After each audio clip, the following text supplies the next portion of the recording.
Welcome to 2025. Happy New Year. Welcome to college. Welcome to English 2035.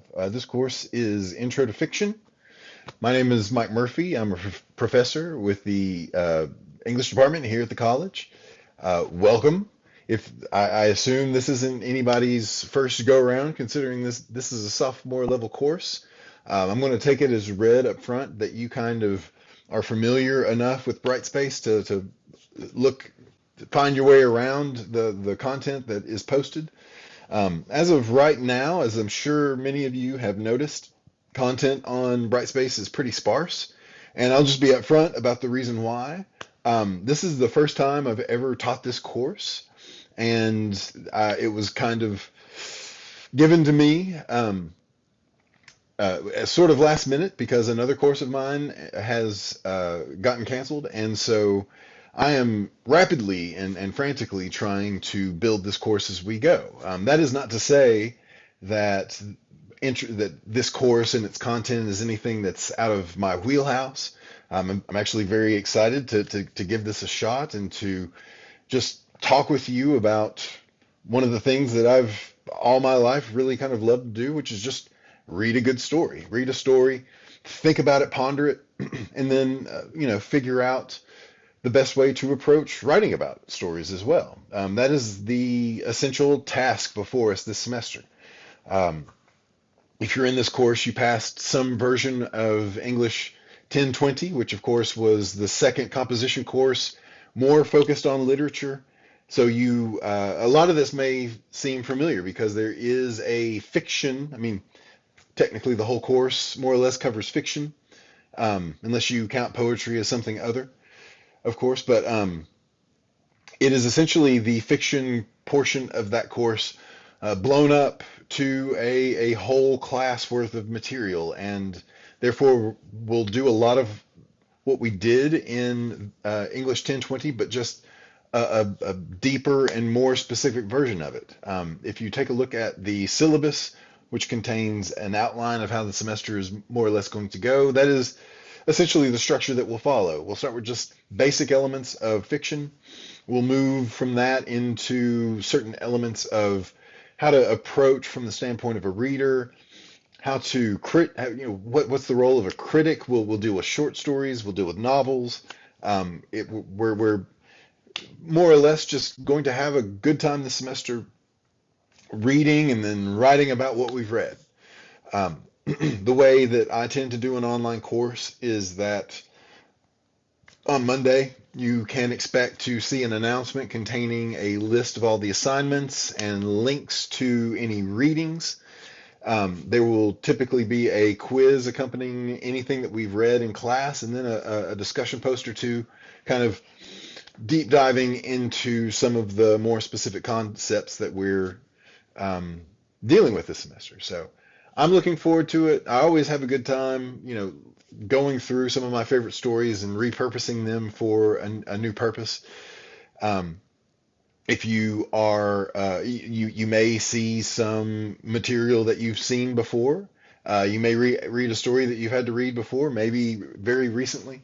In other words, this course isn't necessarily going to be anything that you've not seen before, nor is it going to be anything that is going to be completely inaccessible to you. This is simply a more thoughtful approach towards just being a critical reader. And so, like I say, I'm looking forward to it.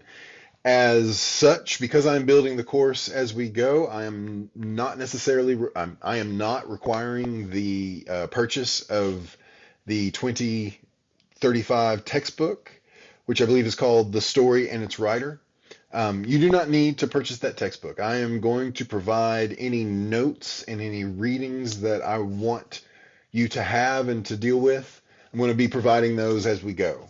I will upload readings to course content, and I will link to them directly. Of course, if you can find your own version of some of these stories that we'll deal with, you're more than welcome to use those as well. Whatever makes it easiest for you to get the work done.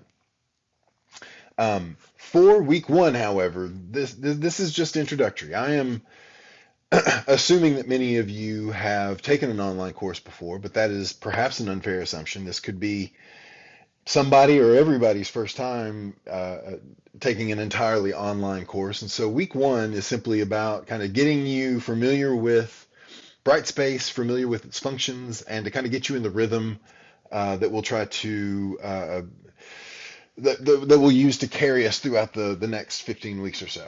So the first couple of weeks assignments is simply number one, read the syllabus for the course. It is uploaded in course content and linked on the homepage somewhere below where you clicked on this video. There is a reading quiz that goes along with the syllabus.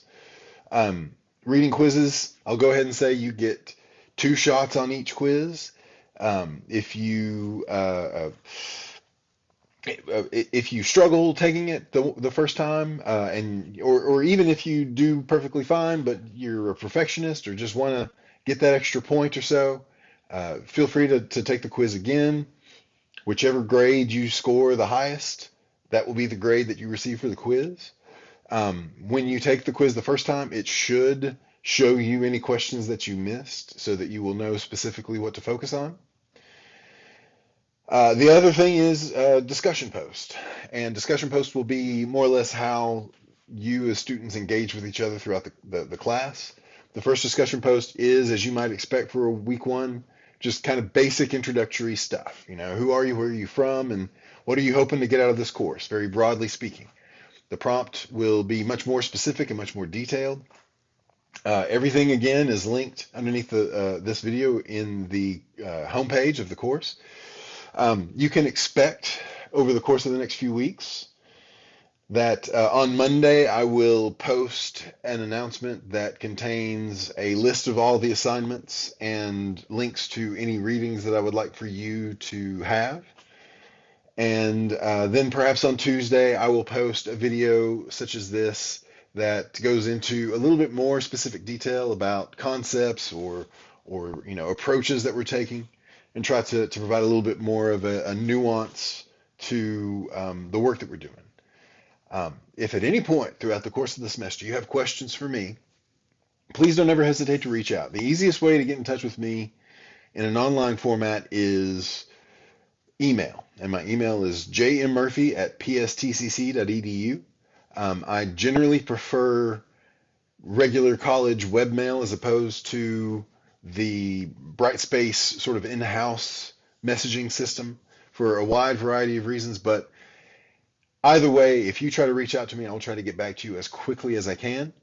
I am located on the Magnolia Avenue campus of Pellissippi State, and you are, even though you are online students, and we will likely never encounter each other in a class setting in person. If you happen to be local, I know many of you may not even be in Knoxville, but if you happen to be in Knoxville, if you happen to take classes at the Magnolia Avenue campus, or you just happen to be on this side of town, you can always feel free to avail yourself of my in-person office hours, which are Monday and Wednesday starting at 1:30 and then Tuesday starting at 10. However, on Thursday, that's the day that I kind of set aside specifically for virtual student engagement. My official office hours are between 3 and 4, but Thursday will essentially be the kind of day where I am accessible through email very readily. And if at any point, Thursday or any other day of the week, you would rather maybe perhaps chat in Teams or Zoom, we can easily pull that off as well. So I am here more or less to help sort of steward you through the course and its content. And so anything I can do to help, I will gladly do so. That's it for now. Week one assignments should be posted below.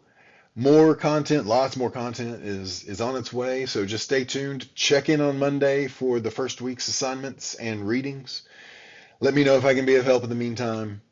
And we'll see what we can do for spring 2025. I'm looking forward to working with everybody. Let me know if there's anything I can do to help, and I'll see you in week 2.